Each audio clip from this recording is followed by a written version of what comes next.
Bonsoir à toutes et à tous et bienvenue dans les Jeudis de la formation. Nous répondrons à toutes vos questions dans la deuxième partie de cette émission. Les cancers de la vessie et du rein représentent à eux deux 11 000 nouveaux cas par an, soit la grande majorité des cancers en uronéphrologie. Même si des nouveautés thérapeutiques viennent bouleverser le pronostic, comme on ne dispose pas de dépistage organisé ou individuel, eh bien, le diagnostic clinique est prépondérant. D'autant que plus tôt se fait la prise en charge, meilleurs seront les résultats dans ces cancers. Alors, ça concerne deux spécialités, l'urologie et l'oncologie. Comment se passe leur coopération pour le médecin de famille et surtout pour le malade, de façon harmonieuse, on peut l'espérer. Du moins, ce sera le cas sur ce plateau en direct ce soir avec nos invités. Bonjour Thierry Lebray, vous êtes Bonjour. Chef de service urologue à l'hôpital Foch à Suresnes. Bonjour Stéphane Oudard, vous êtes oncologue de service puisque vous êtes chef du service de l'hôpital Georges Pompidou en oncologie. Voilà les objectifs pédagogiques de cette émission. Alors, quand être alerté, premier objectif. Deuxièmement, comment confirmer le diagnostic. Troisièmement, quel est le traitement en 2017. Je vous rappelle que vous pouvez dès maintenant poser vos questions à nos invités grâce à la boîte de dialogue qui est située en dessous de votre écran. Alors, une question simple pour nos amis médecins, médecins de famille. On vit clairement une révolution cette année dans la thérapeutique de ces cancers. On s'adresse à l'oncologue ou au néphrologue. Oui, c'est vrai que c'est une révolution. Les Américains parlent d'un breakthrough. Oui. C'est vrai qu'auparavant, on avait des traitements qui ne marchaient pas très très bien. Puis maintenant, il y a l'immunothérapie qui est arrivée, l'immuno-oncologie avec des molécules tout à fait innovantes et qui donnent une perspective à moyen terme et à long terme, avec éventuellement des espoirs de guérison, véritablement de guérison. Vous dites le mot guérison, vous. Comme on peut le voir dans le mélanome, par exemple, oui. ou dans d'autres pathologies. Avant, on pensait véritablement éventuellement allonger un petit peu la durée de survie. Et là, on peut éventuellement espérer avoir des plateaux où les patients sont sans doute guéris à 5 ou 10 ans. On va voir. Pour l'instant, ce n'est pas encore le cas dans la vessie, mais en tout cas, ça frémit avec ces molécules. Si je comprends bien, Thierry Lebray, Stéphane Oudard et les oncologues, vous ont sauvé la mise. J'aimerais bien. Je partage probablement pas autant d'optimisme parce que le jour où on arrivera à prévenir le cancer, on aura fait vraiment la révolution. Aujourd'hui, on est sur des traitements qui sont effectivement plus efficaces dans les maladies très évoluées. Et l'espoir, c'est tout ce qui est avant, c'est-à-dire dépister, prévenir et puis traiter lorsque la maladie est encore au stade très localisé. Vous dites très évolué, on peut peut-être pas se penser qu'on peut traiter aussi des cancers moins évolués avec peut-être plus de succès. Parce que clairement, ces médicaments sont en deuxième ligne aujourd'hui, mais on peut imaginer qu'un jour, ils vont arriver en première ligne. Oui, alors dans les deux cancers qui nous concernent, ce soir, le rein comme la vessie, la seule arme aujourd'hui qui guérit reste la chirurgie. Et c'est vrai, ce n'est pas parce que je représente l'Association française d'urologie que je mets en avant cette technique, mais c'est vrai qu'aujourd'hui, la guérison du cancer du rein ne passe que par la chirurgie et la guérison de la vessie ne passe que par la chirurgie également. Alors ça ne veut pas dire qu'on n'y ait pas eu des progrès dans les molécules qui arrivent effectivement en seconde ligne, probablement ensuite en première ligne, ensuite en adjuvant et pourquoi pas en néoadjuvant, mais ne donnons pas trop d'espoir sur des thérapeutiques qui aujourd'hui, même si elles progressent, restent des thérapeutiques pour des malades très évolués. Je ne pensais pas que j'allais dès le début lancer un débat, mais enfin, vous avez quand même une certaine façon un peu différente de voir les choses. Juste une petite réponse, il a un peu tempéré votre optimisme, vous le... Non, je crois de toute façon, on travaille en synergie donc, et en collaboration. Je crois que la chirurgie, c'est la pierre angulaire de façon de tous les traitements dans les cancers, que ce soit le rein, la vessie ou d'autres cancers. Mais avant ou après cette chirurgie, on peut positionner des traitements justement pour augmenter l'immunité, donc la réponse immunitaire, donc la protection du patient contre ces cellules tumorales, donc avant ou après, en néoadjuvant ou après la chirurgie, donc en adjuvant. Et c'est sûr qu'en phase métastatique, on va courir un petit peu après la maladie, mais actuellement, il y a malgré tout des espoirs qui sont tangibles. Alors on va y venir. Bon, vous parlez de révolution thérapeutique. Il n'y a pas de révolution dans la prise en charge avant la thérapeutique. On peut toujours gagner beaucoup de temps dans le diagnostic. Plus le diagnostic est précoce, plus on a de chance. Oui, j'allais dire, c'est une règle un peu générale en médecine quand même. Il faudrait qu'elle soit appliquée. Regardez la polémique, on ne va pas en parler ce soir, mais sur la prostate. Je vous vois venir, sur la prostate, on voit bien que le dépistage est combattu alors que c'est la seule manière de diminuer la mortalité de ce cancer.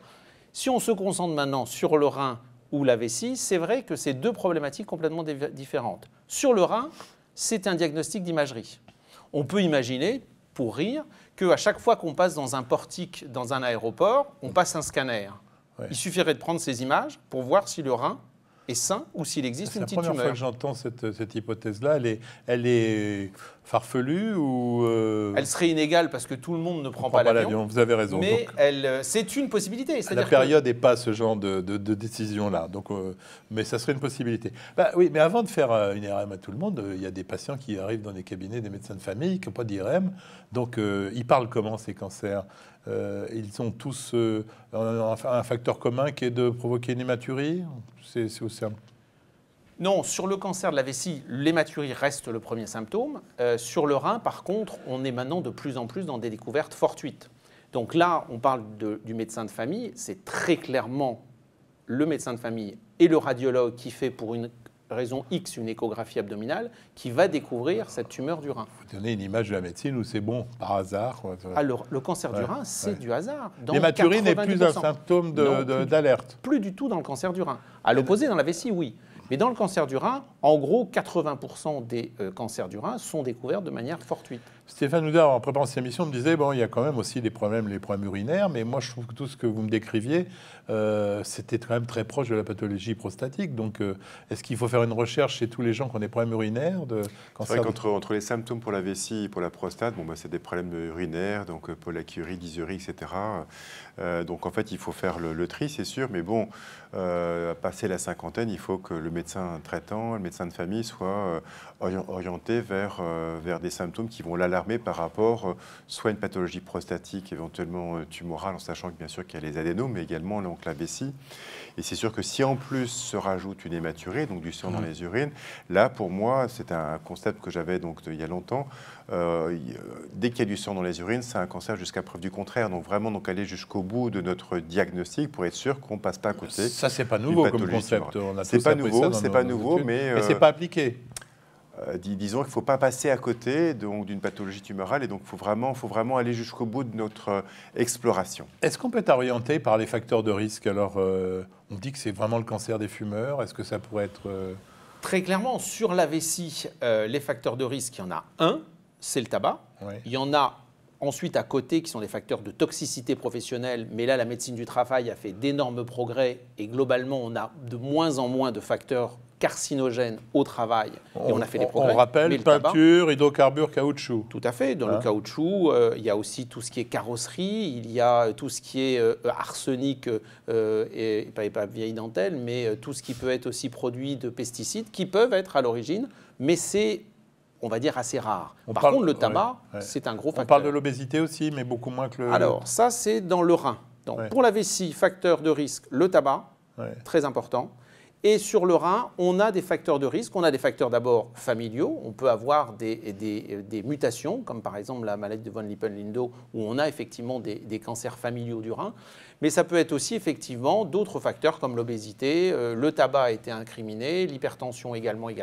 On peut avoir des facteurs qui ne sont pas prédominants, mais qui existent. Donc on résume, clinique, palper des masses et tout ça, c'est fini tout ça. Donc un gros fumeur, on se dit qu'on va peut-être y aller. L'âge rentre en cause aussi, en compte? Est-ce qu'il y a... Alors, le cancer de vessie, c'est un cancer qui survient le plus souvent après 50 ans. On a quelques cas sporadiques avant, mais en général, c'est entre 50 et 70 ans. Et dans une population qui peut être effectivement le plus souvent une population de fumeurs, mais on a aussi des cancers qui sont chez des patients qui n'ont aucun facteur de risque. Alors, le médecin de famille, est-ce que lui lance des tests biologiques urinaires et sanguins ou il adresse tout de suite à... On verra après un oncologue ou un urologue? Alors, sur le cancer du rein, le diagnostic est fait en radiologie. C'est-à-dire que le radiologue, sur une échographie ou un scanner ou une IRM, va faire le diagnostic du cancer du rein. Sur le cancer de la vessie, c'est totalement différent. C'est un cancer qui est symptomatique, soit par des signes irritatifs, soit par du sang dans les urines. Et là, on va enclencher le mécanisme de la recherche, comme le disait le docteur Houdard, la recherche de la cause. Et qui est-ce qui saigne? Qui saigne, c'est la tumeur, on l'a tous appris. Maintenant, ça passe par quoi? Par des examens simples, une fibroscopie pour aller regarder la vessie, un recueil des urines pour voir s'il y a des cellules anormales, c'est ce qu'on appelle le frottis ou la cytologie urinaire, et puis le haut appareil urinaire qui est regardé soit avec une échographie, soit avec un scanner, de façon à savoir d'où vient le saignement. Cette cytologie urinaire, on ne pourrait pas imaginer qu'on l'a fait sans passer par la case de cystoscopie? Très bonne question. Le problème de cette cytologie urinaire, c'est qu'elle n'est pas très fiable. C'est-à-dire que si c'est une tumeur très agressive, elle va être visible. Si c'est une tumeur qui est peu agressive, les cellules qui desquament et qu'on retrouve dans les urines ne sont pas très différentes et à ce moment-là, le diagnostic est difficile. Et puis, deuxième problématique, c'est le manque de pathologistes. Et il faut bien savoir qu'aujourd'hui, on est dans une crise professionnelle de l'anatomopathologie. Et donc, plus on va demander de frottis, plus on va avoir difficulté à avoir des réponses parce que c'est time-consuming, peu rémunérateur.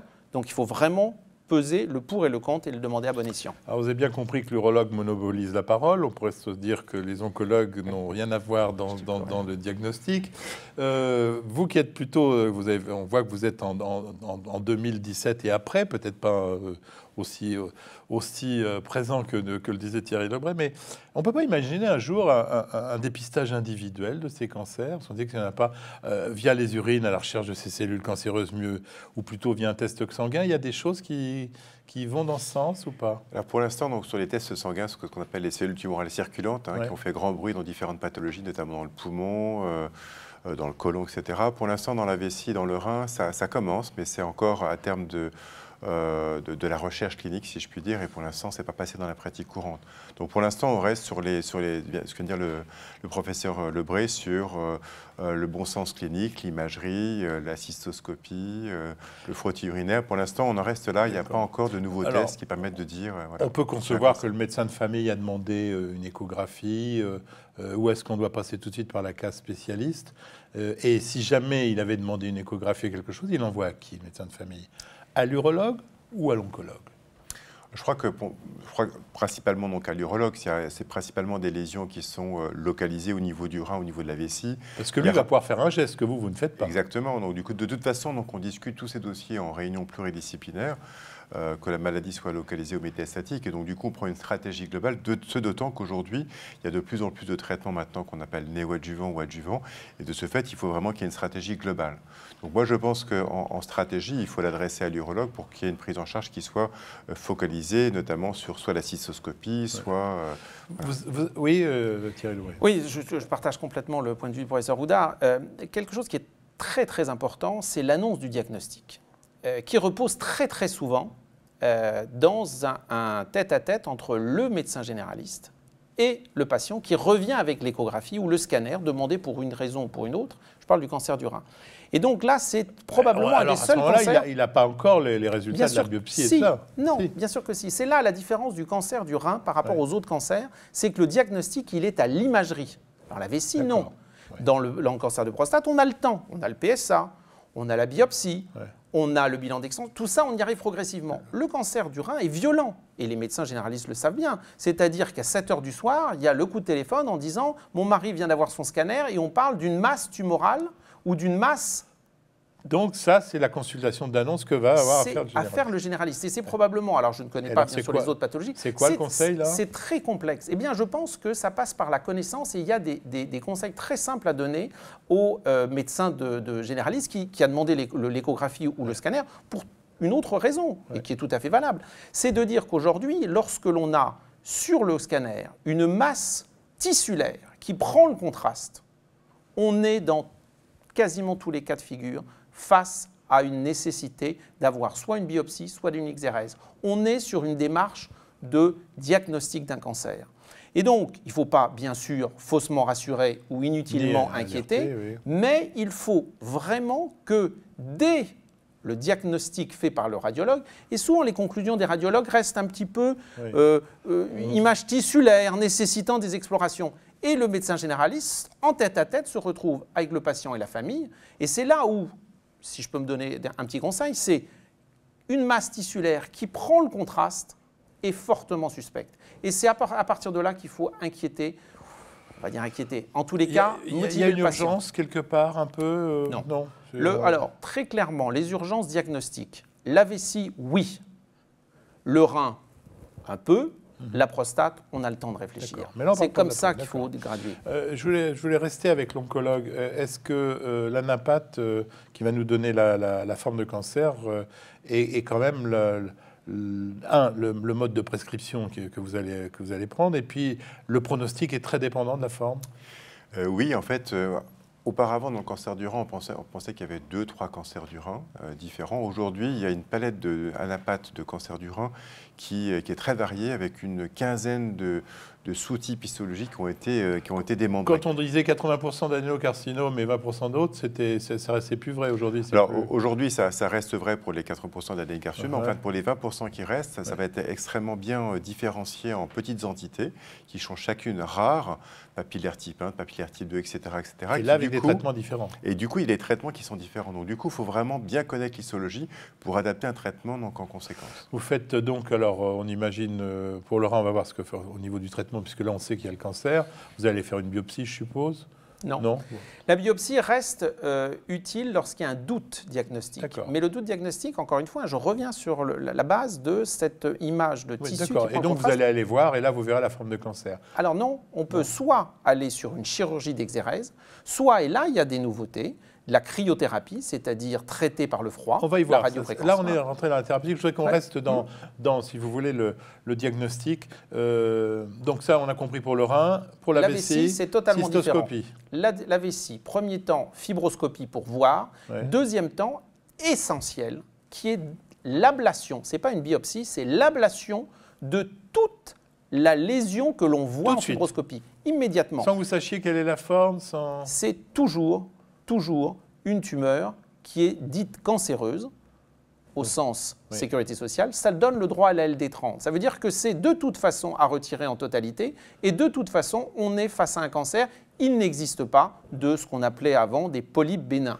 On a des tumeurs qui sont vésicales, de haut ou de bas grade, plus ou moins agressifs, mais il faut les retirer en totalité. Par voie interne, vous êtes sûr que vous le faites en totalité? Dans 90% des cas, oui. Voilà. Lorsqu'on est sur quelque chose qui est massivement envahi, bien sûr que non. Bien sûr. Mais ça représente moins de 10%. Donc là, avec le prélèvement de la pièce, vous allez avoir évidemment analyse. Et là, il y a des formes très différentes. Alors, pour simplifier les choses, il y a deux éléments. Un, l'agressivité, on a dit, au grade, bas grade. Et la deuxièmement, c'est l'infiltration de la tumeur qui part dans la quasi-totalité de l'urothélium, c'est-à-dire de la muqueuse au contact des urines, qui va dégénérer et progressivement rentrer dans la paroi, soit en restant superficielle, c'est ce qu'on appelle non infiltrant le muscle, et auquel cas on va traiter simplement en enlevant, ou bien il y a une infiltration dans le muscle, et là, il y a effectivement une autre dimension et surtout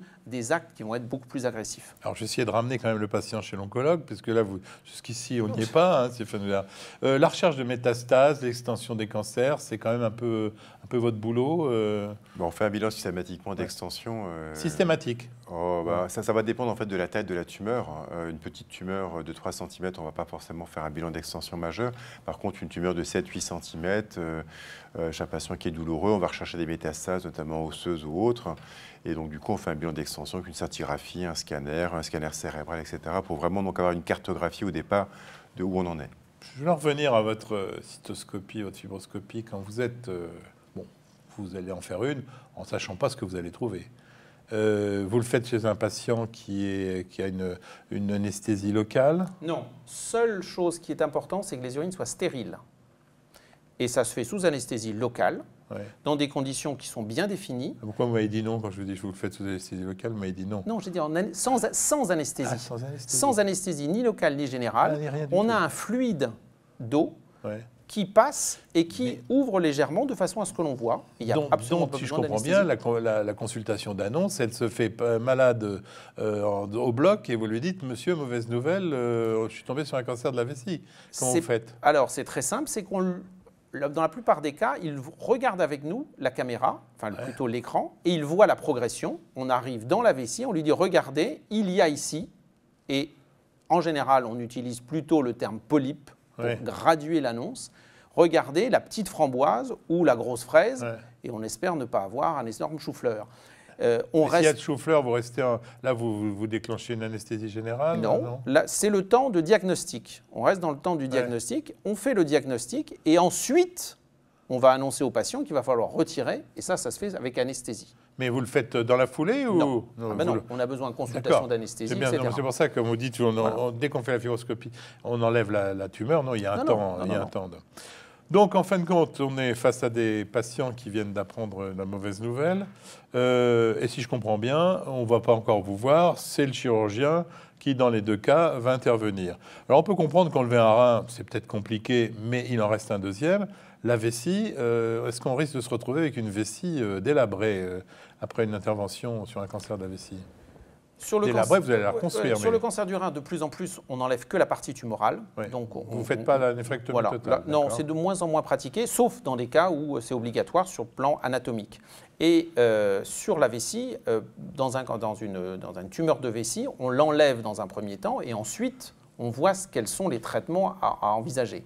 Alors tout ça, ça obéit à des règles qui sont extrêmement bien édictées, ce qu'on appelle les recommandations. Et là où c'est intéressant, pour reprendre le début de l'émission, c'est que c'est une réunion des oncologues, des urologues oncologues, des anatomopathologistes, des radiologues, des radiothérapeutes, tout ce monde-là au sein du comité de cancérologie de l'Association française d'urologie qui permet de donner des recommandations qui sont très claires et qui permettent d'unifier. Alors, je rappelle que vous pouvez poser vos questions, hein, j'ai oublié de vous le dire, mais on attend vos questions. J'ai vu qu'il y en a certaines qui arrivent sur ma tablette, mais vous pouvez continuer à en poser. Alors, moi, j'aime bien les réunions de concertation que vous décrivez, mais jusqu'ici, on n'a vu que de l'urologie, que de l'urologue. Il fait quoi, l'oncologue, dans ces réunions-là? Maintenant, de plus en plus, auparavant, notamment dans la vessie, on avait un rôle qui était relativement modeste. Et maintenant, de plus en plus, on va proposer des traitements, comme je le disais, avec notamment ces immunothérapies, soit avant la résection, soit donc éventuellement... Voilà. Donc, vous pouvez intervenir avant la résection? Alors, maintenant, de plus en plus, on a démontré que les traitements d'immuno-oncologie marchaient très bien donc, à une phase relativement terminale de la maladie. Donc, du coup, maintenant, il y a plein d'essais cliniques qui essaient de proposer ces traitements-là beaucoup plus tôt, voire en néoadjuvant, voire éventuellement donc, avec des traitements comme du BCG notamment qui sont proposés pour éviter que la maladie revienne au niveau vésical. J'ai vu qu'il y a une question là-dessus. Voilà, donc éventuellement du BCG et ces nouveaux traitements. Donc tout va changer et là on rentre tous les deux d'un congrès donc américain donc à l'ASCO-GU où même une sorte de controverse disait peut-être que bientôt on ne va plus opérer les cancers de la vessie parce que les traitements d'immuno-oncologie marcheront tellement bien qu'on pourra garder la vessie qui est un organe extrêmement noble pour un être humain. Hein. Et de ce fait, voilà. Alors là j'ai vu le président, parce que je crois que vous êtes président de l'Association française d'urologie. Oui. Je vous ai vu là d'un seul coup dire on ne va plus opérer. Mais là, je vais vous dire. Non, parce que si je comprends bien, si j'étais un petit peu caricatural, Monsieur Houdard, les soins palliatifs, et puis vous, tout avant. Ça change un peu quand même, hein, on va pas de... Écoutez, je pense que vous avez résumé. Pourquoi le changement? Est-ce que le changement est indispensable? C'est une autre question. Non, je pense qu'on a un but commun, c'est de garder la vessie. Ouais. Le but du chirurgien n'est pas d'enlever. Le but du chirurgien, et d'une manière générale de l'urologue, c'est de traiter un patient et d'avoir le meilleur résultat à la fois sur le plan carcinologique et sur le plan fonctionnel. Justement, ce n'est pas du tout une guerre contre. Justement, imaginons que la tumeur soit plutôt assez envahissante. Est-ce que vous pouvez essayer de la réduire avec un traitement médicamenteux avant d'aller l'enlever ou est-ce que ce n'est pas une stratégie? Alors, c'est une grande discussion sur le néoadjuvant. Aujourd'hui, les recommandations vont vers le néoadjuvant et bon nombre d'urologues ne suivent pas ces recommandations, ce n'est pas une obligation. Et il y a à peu près 70 à 80% qui ne suivent pas ces recommandations pour une raison qui est très simple, c'est que toutes les données que l'on a actuellement sont des données qui sont au minimum de 10-15 ans antérieures et qui sont basées sur des études de méthodologie extrêmement discutable et qui fait qu'on a du mal à adhérer. Vous permettez que je prenne quand même l'avis de Stéphane Houdard devant cette affirmation? Potentiellement sera différent du mien. Voilà, justement, on va l'écouter là-dessus. Je crois qu'on a fait des progrès notamment sur la chimiothérapie néoadjuvante parce que du coup, avant, on traitait tous les patients et je pense qu'on les traitait donc à tort. Maintenant, il y a des classifications tumorales qu'on connaît dans la vessie et devant un patient donné, on a 3 types de type tumoral, soit le luminal, soit le basal, soit ce qu'on appelle le P53-like. Et en fonction de ce type de patient-là, il y en a un pour lequel le traitement de chimiothérapie va marcher, l'autre pour lequel on va perdre du temps et du coup, l'urologue va se trouver confronté donc, à une maladie qui est plus évoluée. Et dans le troisième cas, on aurait pu faire donc autre chose, notamment de l'immunothérapie. Donc du coup, on passe d'un concept où il fallait donner un traitement donc, à tout le monde, à un concept où il va falloir choisir un traitement, soit d'emblée la chirurgie, soit la chimiothérapie. Comment vous le faites? C'est une analyse, une analyse de la tumeur non? Pour l'instant, c'est une analyse de la tumeur. C'est dans les grands centres à la fois chirurgicaux, oncologiques, et puis également où les anapathes sont des gens qui se proposent donc, des classifications assez sophistiquées. Mais comme le disait le professeur Lebray, malheureusement... Tout à l'heure, il faisait non quand vous avez dit que c'est bon. Parce que vous êtes d'accord avec ce... mais totalement d'accord. Donc malheureusement, donc, actuellement, donc, les anatopathologistes sont moins fréquents, sont rares, si je puis dire. De ce fait, en fait, il va falloir qu'on fasse appel à des histologiques de renom pour pouvoir classer ces patients en fonction de cette... On imagine, là, aujourd'hui, tout ça, c'est un peu nouveau. On se projette à 5 ans. Ça va se passer comment, le traitement? Il y aura... Alors, je crois qu'aujourd'hui, on a des armes qui sont, on va dire, multiples. Et pour l'instant, on ne sait pas comment les utiliser. L'immunothérapie, c'est un concept qui est très simple et qui est extrêmement séduisant. C'est-à-dire, donnons-nous les moyens, nos propres moyens pour rejeter la tumeur. Stimulons notre immunité. C'est très clairement une voie que l'on doit essayer de promouvoir. Surtout que vous n'êtes pas les seuls à l'essayer, parce que ça y est, c'est la grande voie de la cancérologie. Mais restons quand même prudents. Aujourd'hui, ça ne concerne sur le cancer de la vessie qu'aux alentours de 15 à 20% des patients qui vont avoir des réponses, mais des réponses qui vont se prolonger. Donc, probablement une belle voie d'avenir. Maintenant, sélectionnons, et je ne peux qu'être d'accord avec ce que vient de dire le professeur Oudard sur la sélection des patients pour ne pas faire du systématique, mais au contraire adapter le traitement et personnaliser de façon à ce qu'on fasse un PPS, plan personnalité de soins, pour chaque patient. Je vois une question qui est arrivée, qui est plein dedans. Un cancer de la vessie, est-ce que l'ablation peut définitivement guérir le cancer? Bien sûr. Alors, les chiffres sont très simples. Quelqu'un qui subit une cystectomie aujourd'hui, sur l'ensemble des séries que l'on a, c'est entre 55 et 60% de survie à 5 ans. Et quand on sait qu'à partir de 3 ans, la survie est parallèle à la survie naturelle, on peut dire qu'on a 60% de patients qui vont avoir. Cystectomie partielle ou totale? Jamais de cystectomie partielle, toujours des cystectomies. Pourquoi? Tout simplement totale, car pour ceux qui font du jardinage, la tumeur de vessie, c'est comme le bambou. Ça donne des rhizomes. Le rhizome, on peut encore le dominer quand il vient dans son jardin, mais quand il part à l'extérieur, c'est-à-dire dans les ganglions, dans le poumon, en métastase, là, ça devient très mauvais. Il faut tout enlever, c'est comme le bambou. Vous faites quoi pour que les gens aient une vie normale?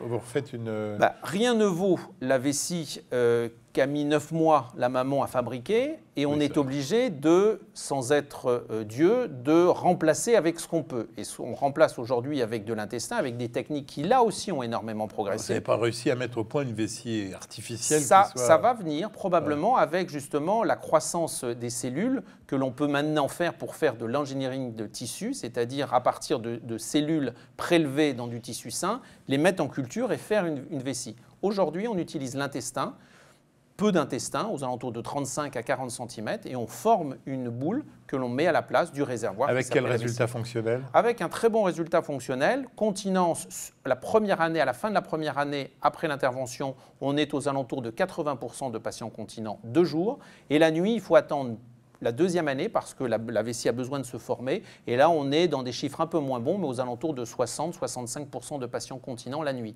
Donc, des vies sociales qui sont possibles. D'accord. C'est important de souligner pour les médecins de famille qui vont répondre à ces questions-là. Je reviens à un traitement par la thérapeutique. On parle des thérapies ciblées de l'onco-immunologie. Les médecins ne savent pas trop comment ça s'utilise comment dans ces cancers? entre Alors, ces les deux? thérapies ciblées, notamment, c'est principalement des médicaments qui vont bloquer les vaisseaux autour de la tumeur. Là, je pense au cancer du rein notamment. Alors, sachant que dans le cancer du rein, donc, on a deux arsenals thérapeutiques, les traitements ciblés donc anti-angiogéniques qui bloquent ces vaisseaux, et puis également donc, les checkpoint inhibiteurs qui sont les traitements d'immunologie.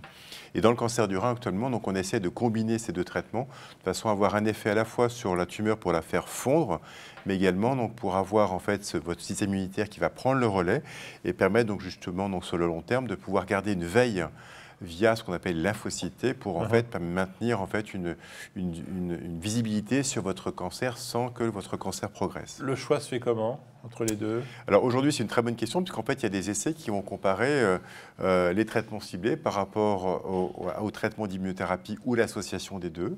On n'a pas de résultats encore? Pour l'instant, les résultats sont encore assez préliminaires. Il semblerait qu'associer les deux entraînerait des taux de réponse très importants. Maintenant, au terme d'une toxicité qui est souvent un peu Quel type limite. de toxicité? Alors, c'est des rages cutanées, de la fatigue, de la diarrhée, des aftes. Voilà. Qui sont importants eu égard à la guérison. On peut dire que c'est peut-être des effets secondaires qui peuvent être supportés. Je ne parle pas de prix du médicament. Tout à fait, c'est principalement ce qu'on appelle des effets secondaires de grade 1 ou 2. Donc, on grade en fait les effets secondaires en termes de gravité par rapport aux symptômes. Donc, les patients, en fait, ils vont avoir une vie qui va être prolongée et avoir des aftes toute la journée pendant 6, 8, 10 mois ou un an. Malgré tout, ça va impacter sur votre qualité de vie. Donc, du coup, on essaie d'avoir des traitements préventifs le plus possible pour justement prévenir la diarrhée, prévenir les aftes, prévenir l'hypertension, etc. Donc, il faut savoir manier ces médicaments, mais également ce qu'on appelle les traitements de support associés pour maintenir la qualité de vie. Bien, écoutez, on va passer tout de suite à vos questions. Alors, première question, vous n'avez pas parlé de radiothérapie. La radiothérapie n'a plus du tout sa place dans ces cancers? Bon, si, j'en ai parlé un petit peu dans les réunions de concertation pluridisciplinaire. Sur la vessie, la radiothérapie, il y a très très peu de place. Il y a quelques écoles, en particulier les Anglais, mais c'est l'heure du Brexit, donc on ne va peut-être pas trop en parler, qui continuent à faire un peu de radiothérapie. La radiochimiothérapie a été essayée et les Français étaient un peu promoteurs dans les années 90, voire 2000. Ça a encore quelques indications, mais plutôt rares. Et dans le cancer du rein, la radiothérapie est très peu utilisée. Mais je ne suis pas certain que ça reste en l'état dans les années qui arrivent. Alors, s'il vous plaît, pas de langue de bois. Est-ce que l'entente est bonne entre vos deux spécialités? Est-ce qu'il n'y a pas de problème avec les généralistes, comme vous en avez eu dans le cancer de la prostate? Ça, c'est un généraliste, oui. Bah, ça, oui. Alors, je pense que... L'entente, on demandera à Stéphane Oudard, les généralistes. Le médecin généraliste, non. Le médecin généraliste, c'est un faux problème, le cancer de la prostate. On vient souvent parce que je pense qu'il y a eu beaucoup de choses qui ont été mal comprises de part et d'autre. Les urologues, et en particulier l'Association française d'urologie que je représente, ont toujours dit qu'il fallait l'utiliser à bon escient. Alors, le dépistage, on ne va pas refaire l'émission sur le dépistage du cancer de prostate. Non, surtout pas. Je pense sincèrement qu'aujourd'hui, il faut simplement s'exprimer d'une manière claire sur les problématiques que l'on a. Sur le rein, la problématique que l'on a, c'est effectivement le diagnostic difficile dont on a parlé. Sur le cancer de vessie, je crois que ce qui est très important, un message clair, c'est que toute hématurie doit être explorée. Et qu'aujourd'hui, je pense que la seule chose qu'il faut avoir à la tête, c'est qu'on est dans une urgence diagnostique. Je le répète, c'est très important.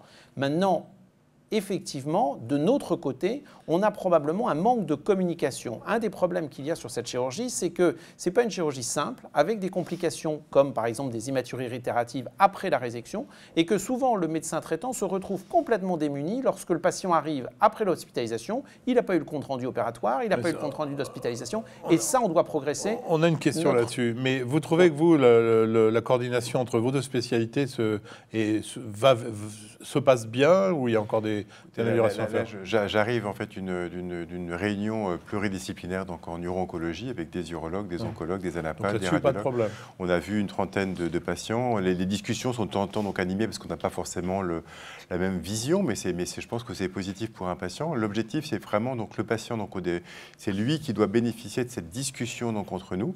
Et s'il y a un désaccord, on va vraiment essayer de aller jusqu'au bout pour trouver la meilleure stratégie pour un patient.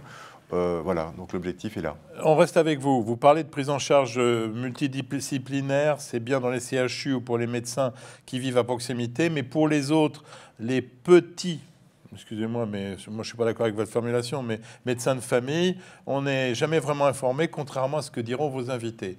Alors, je vous ai dit au début de l'émission que probablement vous allez être interpellé là-dessus. Vous dites que c'est bien gentil, mais les médecins de famille, ils ne nous écrivent pas beaucoup.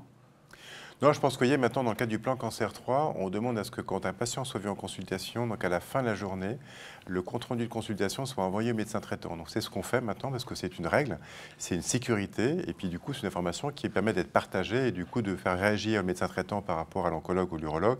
Et donc du coup, je pense que c'est vraiment très bien. Donc nous, on s'engage à ça. C'est vrai que c'est pas toujours facile. Et c'est la raison pour laquelle on a, en tout cas... Vous aimeriez bien que ça soit un petit peu plus formalisé du côté... Alors je pense que dans les deux sens, ça serait très bien. D'accord. Maintenant, je sais l'emploi du temps des médecins généralistes, et donc de ce fait, c'est compliqué. On ne parle plus du toucher rectal. Est-ce que c'est encore un intérêt dans ces pathologies ou c'est un examen trop tardif? Dans le rein, ça n'a pas grand intérêt. Oui, ça le rein, j'en doute pas. Mais... Non, mais dans non, la non, vessie, non, le toucher rectal, si, il a un intérêt. Il va encore arranger son cas avec les médecins de famille, là, voilà. Non, je m'adressais à vous, mon cher confrère. Non, le toucher rectal, le palpé abdominal combiné au toucher rectal a un intérêt dans le cancer de vessie lorsqu'on est sur des lésions extrêmement évoluées pour savoir effectivement s'il y a une mobilisation de la vessie qui est un signe qu'on recherche avant toute chirurgie. Mais globalement, sur le rein, non, et sur la vessie, très peu. Alors, une rafale de questions, il faudra répondre assez vite. On me demande de signaler une première mondiale réalisée dans l'équipe de chirurgie urologique de l'hôpital Rangueil. Ils ont réussi à créer un mini-organe en 3D d'une vessie humaine à partir de ses propres cellules souches. Très bien. Un commentaire, c'est probablement une voie d'avenir. C'est-à-dire ce que j'expliquais, à partir de cellules saines, on arrive à les mettre en culture et à ce moment-là, à faire un tissu qui sera utilisable. Sensibilité familiale de ces cancers, Stéphane Oudard? Oui, en fait, il y a certains cancers qui sont liés donc, à des problèmes génétiques. Donc, du coup, on sait notamment pour que ces cancers-là, que c'est des cancers qui répondent mieux donc, à l'immunothérapie. Donc, c'est vrai qu'il faut mieux connaître du coup l'histoire familiale de ces patients, parce que du coup, ce sont des patients qui sont, c'est sûr, qui vont mieux répondre aux traitements nouveaux d'immunothérapie. Est-ce qu'il y a des jeunes qui sont touchés par ces cancers? Ceux qui ont une maladie génétique, von Hippel-Lindau, comme l'a dit donc le professeur Lebré. Plus de femmes que d'hommes, ou plus d'hommes que de femmes? Le tabagisme ayant sans doute ramené tout le monde au même niveau? Cancer du rein à peu près équivalent, et cancer de vessie, prédominance masculine à cause du tabac, bien sûr. Pour le tabac, il y a une chose intéressante, c'est que les patients, notamment quand cancer de la vessie, qui fument, bien ceux-là répondent mieux au traitement d'immuno-oncologie que les autres, certainement parce qu'en fait, ils créent des mutations au niveau de leur tumeur qui permettent de mieux appréhender donc, le système immunitaire pour entraîner donc, une réponse immunitaire. Alors l'équipe de Rangueil nous donne une précision que c'est le domaine de reconstitution organoïde humaine, ce qu'ils ont fait, pas pour la greffe, mais pour tester les traitements surtout. C'est surtout pour ça que vont servir ça. La BCG-thérapie est-elle toujours d'actualité? Alors ça, sa BCG-thérapie, c'est de l'immunothérapie en fait, non?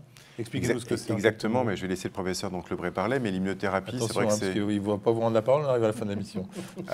Non, le BCG est un vieux traitement, c'est dans les années 80 qui a été développé. C'est effectivement l'association de deux choses, une immunothérapie locale avec l'interleukine qui joue un rôle très important, et puis également un aspect irritatif avec une desquamation accrue des cellules. Et donc on a un phénomène de rejet de la tumeur, à la fois immunitaire et inflammatoire, par des mécanismes qui restent quand même un peu flous, mais qui effectivement permettent de diminuer le risque de récidive et diminuent le nombre de récidives dans le temps, mais sans qu'il y ait d'amélioration en termes de survie globale. Et ça se donne uniquement sur les tumeurs qui sont non infiltrant le muscle et de haut grade. Alors on arrive à la fin de cette émission, je voudrais qu'on fasse une conclusion sur deux thèmes en fait, redonner un peu, réaffirmer cet espoir, mais vous n'avez pas parlé du tout d'une chose qui est le coût de ces thérapeutiques. Je vous laisse chacun la parole pour parler de ça. C'est vrai que le coût est relativement important au jour d'aujourd'hui, notamment les traitements d'immunologie, c'est environ 4 000 € par mois, voire plus. Ceci étant... pour quelle durée? C'est généralement pour des durées jusqu'à progression, jusqu'à maintenant. Donc c'est pendant 6 mois, voire un peu plus. On se demande s'il ne faut pas donc arrêter ces traitements au bout de 3 mois, parce que peut-être qu'on se dit qu'au bout de 3 mois, ça suffit, et votre système immunitaire donc, se met en place pour pouvoir donc, contrôler la maladie. Maintenant, si jamais vous avez, je dis une bêtise, 50% des patients qui vont être guéris, votre traitement donc, aura été de courte durée, et du coup, après ça, il n'y a pas plus de traitement donc, à mettre en place. Donc, un coup à l'instant, fort au mais départ, pas un coup... mais après ça, pour un bénéfice sur le long terme. Le président de l'AFU, oui, dit quoi de tout ça ? Qui regarde beaucoup les critères économiques. Le cancer de vessie est un des cancers, je crois même le cancer le plus cher des cancers des tissus humains. Et pour quelle raison? Tout simplement parce qu'il y a une répétition des examens complémentaires qui fait qu'effectivement c'est un cancer qui coûte cher. Maintenant, pour faire un petit clin d'œil, la chirurgie coûte moins cher puisque en un coup de baguette magique, nous arrivons à guérir les patients. Et donc, vous comprendrez bien que ce critère économique doit être pris en charge. Qu'ils sont arc-boutés dans leur salle d'intervention et que ce n'est pas fini. Écoutez, merci en tout cas à tous les deux parce que j'ai trouvé cette émission très agréable à animer. Je vous rappelle l'adresse mail des Jeudis de la Formation. Pour vos commentaires et suggestions, on va y en avoir là, des commentaires. jflemoine@gmail.com. Pour revoir nos émissions, il suffit d'aller sur le site fréquencemédicale.com et notre chaîne YouTube qui existe maintenant. La semaine prochaine, on parlera d'endométriose. C'est un de vos souhaits parce que de nombreux médecins sont démunis devant la demande et qu'il y a de l'actualité sur le sujet. Bonne fin de soirée à tous. En attendant de vous retrouver, portez-vous bien.